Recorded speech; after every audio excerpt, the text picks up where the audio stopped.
emotional regulation, consciousness, and the nervous system, how is it all connected?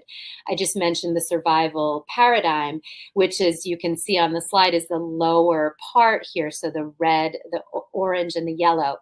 Courage is the dividing line. So what takes us out of the survival paradigm into the higher states of being, which are then emotionally reason and integrity, and all the way up to the spiritual paradigm. And the reason why I added the spirals on the left and the right is nothing is linear. I used to look at this like an elevator where we sort of ride up and down. We can see that emotions of shame, guilt, apathy, grief, fear, those are the lower states of being. And this, as we talk about frequencies, this is measurable, and it is a frequency, a state of consciousness or a state of being. That state of consciousness is kind of sending that signal out that then becomes an energetic signal. Where are we living? Now, as human beings, we are emotional, and we are meant to feel all of these emotions. So we want to validate our emotions when they come up, and then kind of think about where we're living and recognize that we can spiral up. We all know what a downward spiral is. When we're in the throes of a downward spiral, everything is overwhelming. And if we're in a downward spiral that keeps us stuck in some of these lower states, seeing the world through the lens of shame, guilt, grief, fear, anger, any of those things, and kind of staying there a lot because of the stress that we're seeing, then those are the states that are going to be a little more resonant with dis-ease. As we spiral up out of feeling like we're surviving into a higher state, that's where we keep kind of moving more and more and more towards states of health and coherence. So in a certain way, it's information about a spiritual state of being and a consciousness state of being. But when working with mental health and how it affects, how our emotional states kind of affect our physical being. We are always going to be physical, emotional, spiritual, biochemical, all of it. And it's this two-way street, probably much more multidimensional than that it's completely normal and human to be stuck anywhere and to know what that downward spiral feels like. But if we cannot control our thoughts, so I always like to kind of work with that idea that it's not about control of the thoughts, it's actually about observing them. So becoming a bird, taking a bird's eye view of our landscape and our terrain when things feel out of control, not controlling the thought, but observing it.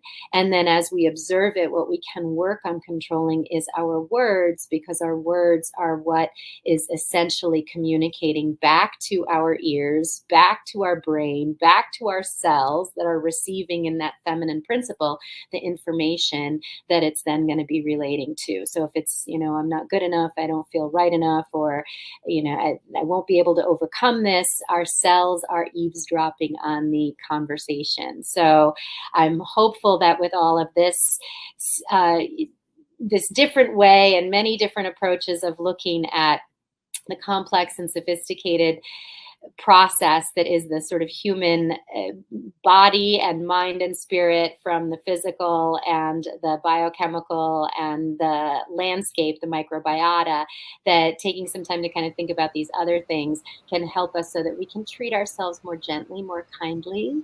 We can say the good, the beautiful words. We can kind of pause when we observe a thought that is the negative one, take a break, take a bird's eye view, see ourselves with compassion, and use the language that sets us in the direction of more support, more nourishment, that feminine principle, so that we're not feeling isolated.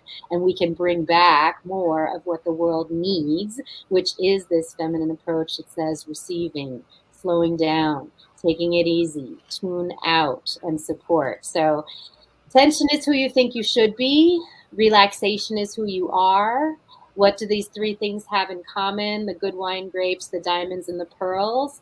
They are all produced under pressure, so it's not the stress that's bad, but some stress and pressure is a catalyst for that positive growth and change, and then some can be the kind that's degenerative, irritating. So as we work to kind of learn more about our relationship to stress and take hold of that process together with compassion.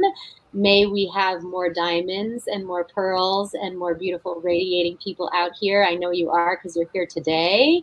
And the healthy cells create the healthy organs, which creates the healthy organism, which creates the healthy community, and onward and upward. And we need it now in this world. So thank you for being here.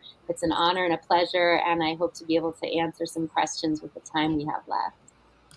Thank you so much, Dr. Tia. This was just so refreshing to talk about it in this new way. And I think from the chat, I think everyone feels the same. So really appreciate it. Yeah, well, we have a few minutes for some questions, and we'll go over to the extended Q&A. So if you guys want to stick around to hear Dr. Tia's answers. And I will say personally, a few things that really stood out to me is rest is productive. I mean, so simple, but so profound. And I think just reminding ourselves that there's a reason why our bodies need that downtime, and it can be so helpful to our overall health when we allow us, we give ourselves that permission to do so. That's incredible. And it's nice to think about the fact that it's actually doing something, because when we look at that, we could spend a whole day just talking about the states of consciousness, and that thing is like guilt just totally takes the wind out of our sails. And who doesn't feel guilty? Sometimes I have to give myself these beautiful pep talks. We try to practice what we preach. Like, it's okay. I did the thing. I met the deadline. Everybody's safe. I can just go and be and take this time out, this day off.